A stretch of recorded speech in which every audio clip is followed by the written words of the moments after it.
Halo, selamat datang kembali. Pernah kepikiran gak sih kalau harta karun paling berharga itu ternyata bukan emas atau permata, tapi sesuatu yang tumbuh liar gitu aja di halaman belakang rumah kita? Nah, hari ini kita bakal bongkar salah satu rahasia itu. Coba deh bayangin sejenak. Rumput liar yang biasa kita cabutin pas lagi berkebun, atau yang nekat tumbuh di sela-sela trotoar, gimana kalau ternyata itu bukan sekedar tanaman pengganggu? Tapi justru sebuah apotek tersembunyi yang punya kekuatan dahsyat. Sesuatu yang selama ini kita pandang sebelah mata. Yuk kita gali lebih dalam rahasianya. Oke, mari kita kenalan lebih dekat sama pahlawan kita yang satu ini. Ini adalah tanaman yang saya yakin sering banget kita lewatin setiap hari, tapi mungkin nggak pernah benar-benar kita perhatiin. Namanya aja ada macam-macam loh. Ada yang manggil sapu manis, jakatua, atau green jemanir. Ini nunjukin betapa umumnya tanaman ini di sekitar kita, dimanapun kita tinggal. Penampilannya tuh sederhana banget. Kecil, bunganya putih mungil, dan bisa tumbuh di mana aja. Di pinggir jalan, di ladang, ya di halaman rumah. Dan mungkin justru karena saking gampangnya ditemuin ini, dia jadi sering dianggap remeh. Cuma ya gulma pengganggu aja. Nah, ini dia intinya. Tanaman ini tuh definisi sempurna dari sesuatu yang sering terabaikan dan dipandang sebelah mata. Padahal di balik penampilannya yang biasa aja, ada potensi yang luar biasa besar.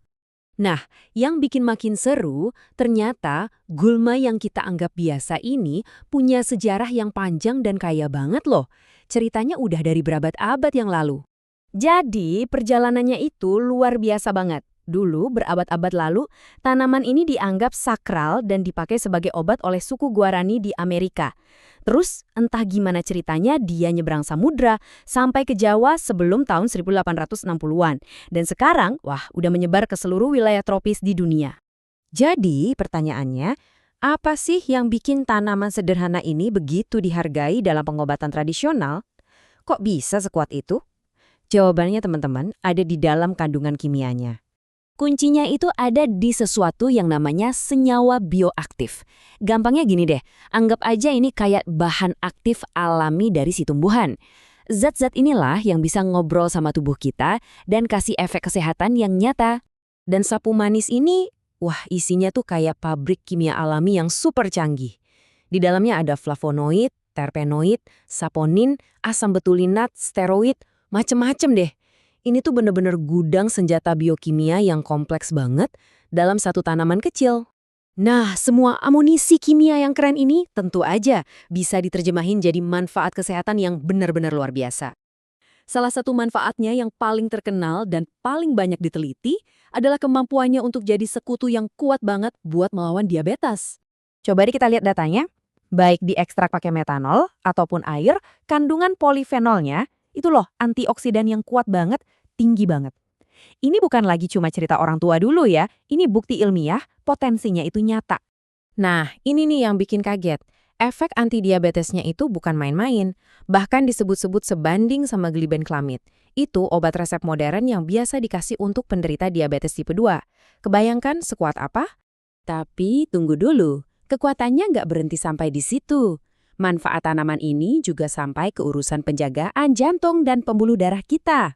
Caranya bantu jantung kita tuh macam-macam.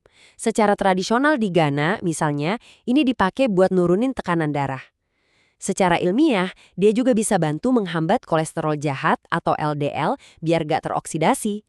Jadi bisa mencegah penumpukan plak di arteri.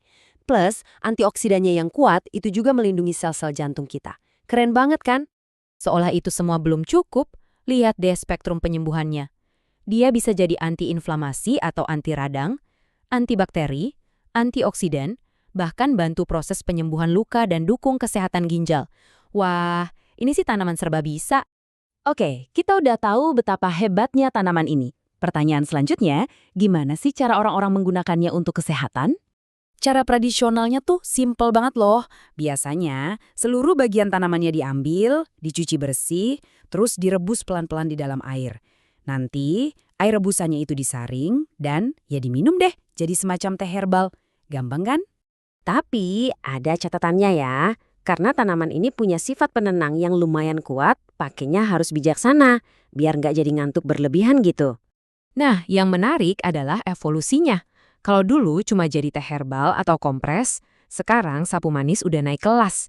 Dia jadi objek penelitian farmasi modern, bahkan jadi bahan baku untuk suplemen makanan dan ekstrak bioaktif yang dijual komersial.